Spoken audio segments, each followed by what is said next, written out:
Thanks for returning to Finding Kultur. Our topic today is Buddha on Heart Sutra and Neo-Buddhism. I'm Gutul, Gutul. For those who are interested in more detail about the topic, please consult the book Heart Sutra According to Buddha, available from Amazon.com.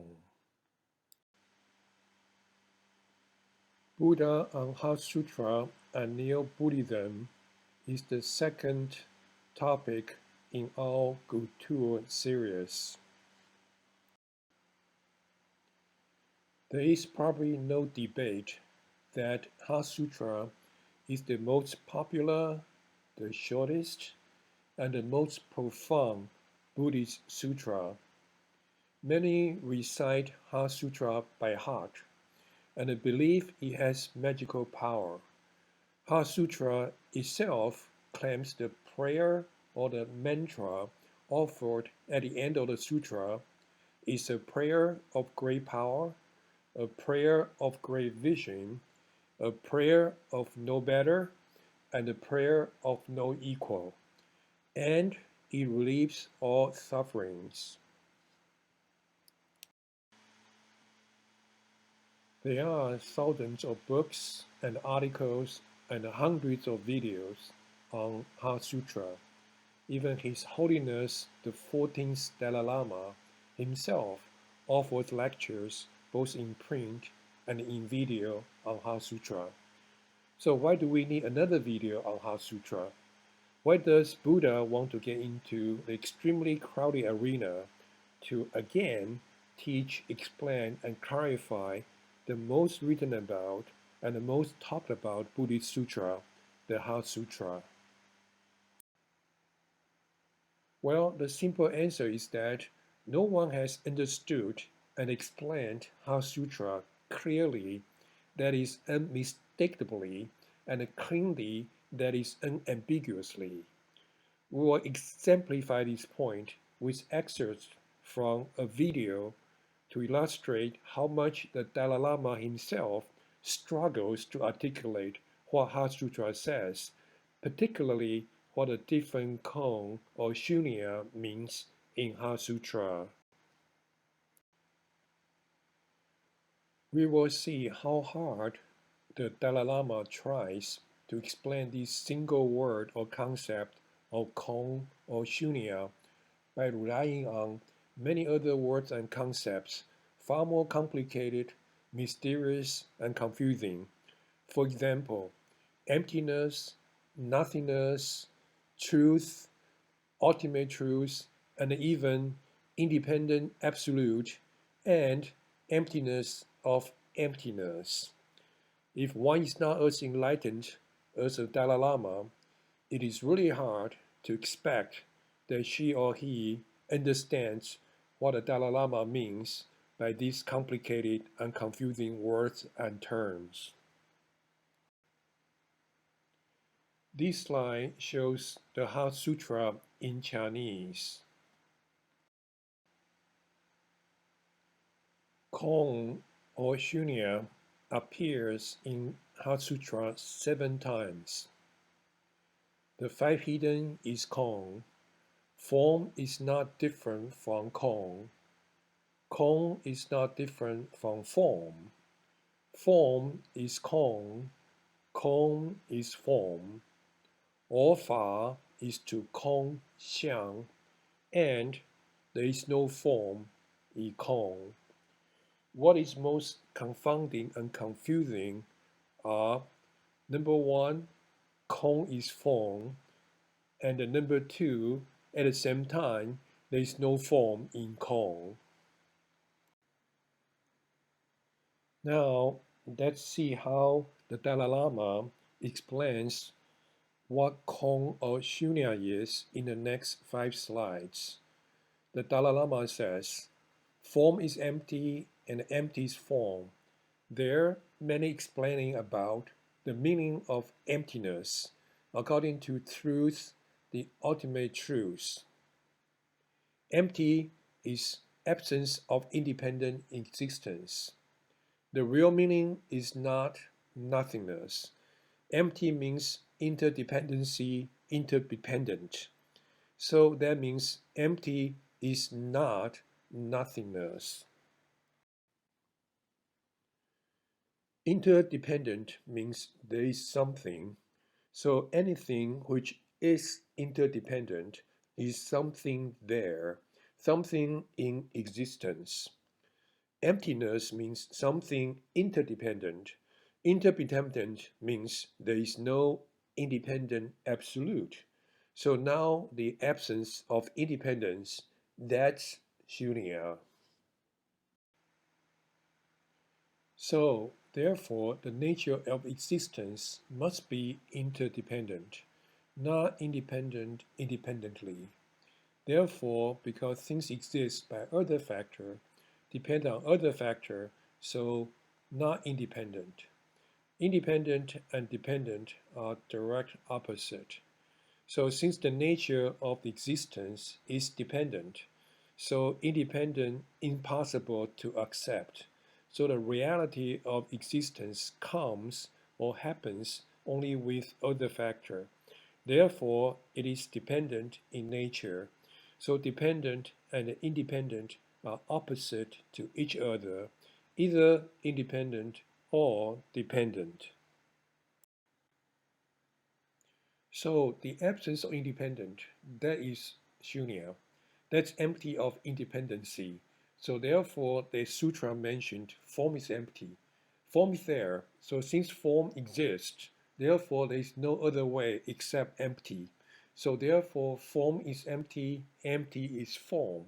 If there is independence, then causes and the condition are not relevant, no role.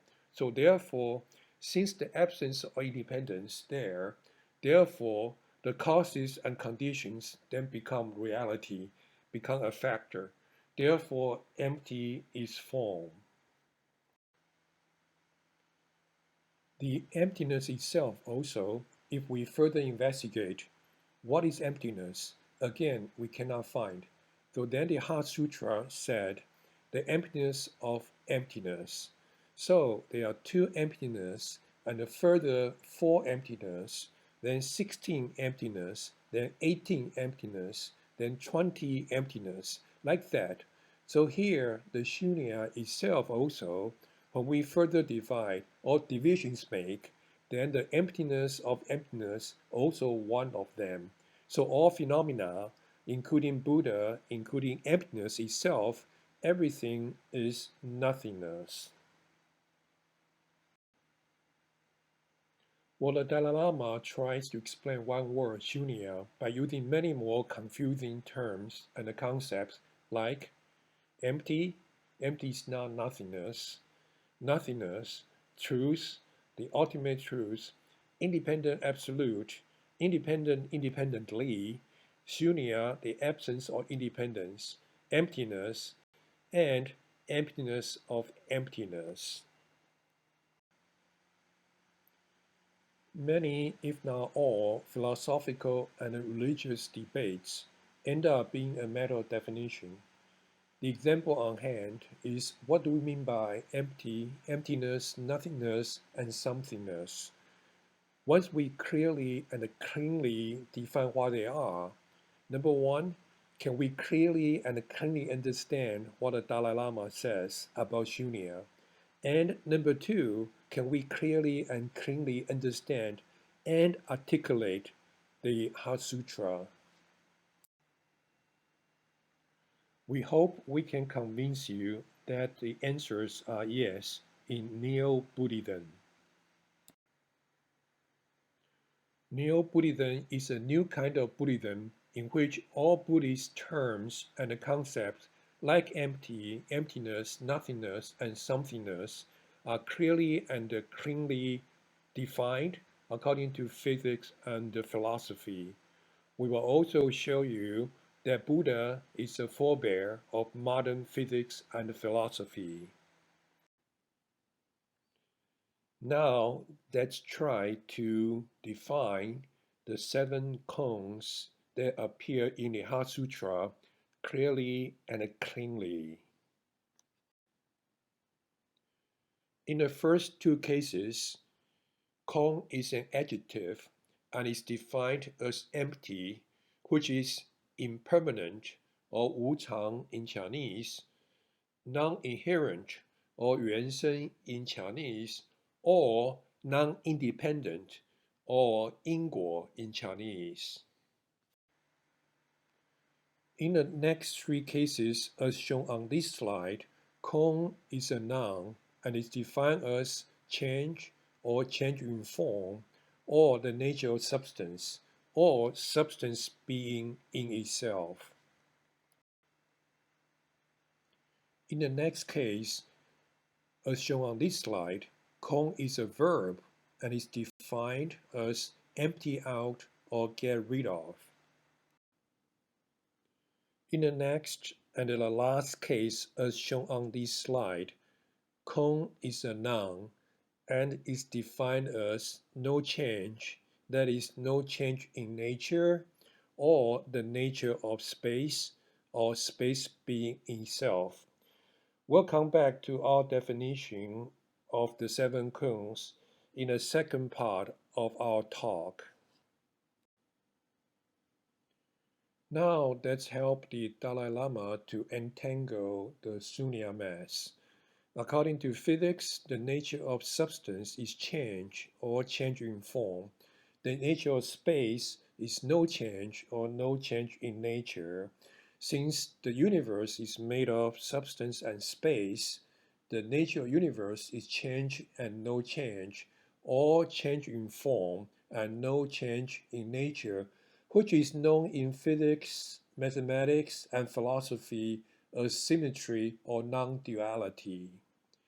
According to Buddhist philosophy, nature or substance is change, is impermanent, is dependent, and is empty or shunya, and is not emptiness.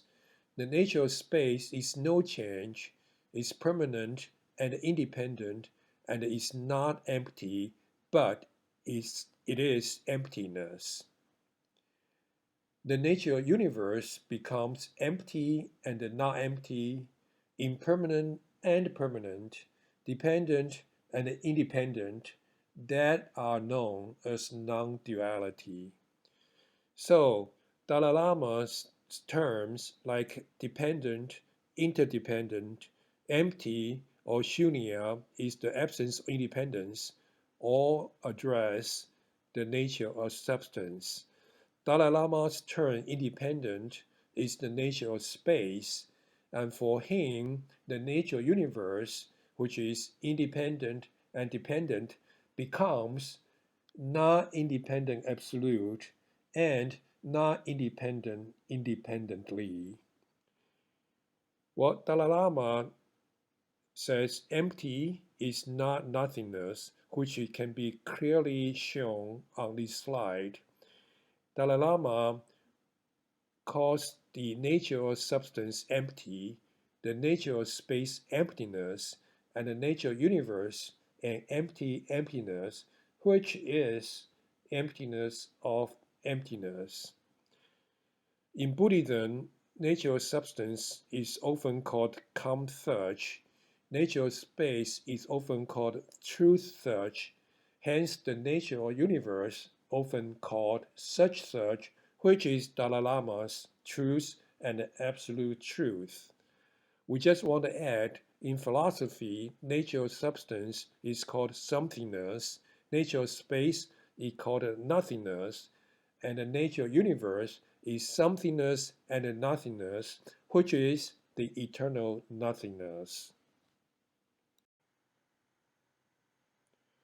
Now that we have clearly and cleanly defined and explained the many confusing terms and concepts used by the Dalai Lama to explain Shunya or Kong, you are now as enlightened as the Dalai Lama. These terms include empty, nothingness, truth, the ultimate truth, independent absolute, independent independently, the absence of independence, emptiness, and emptiness of emptiness. We now conclude part 1 of Buddha on Heart Sutra and Neo-Buddhism. Please come back and join us on part 2. Oh, here is one clue for finding Kultur. Bye-bye.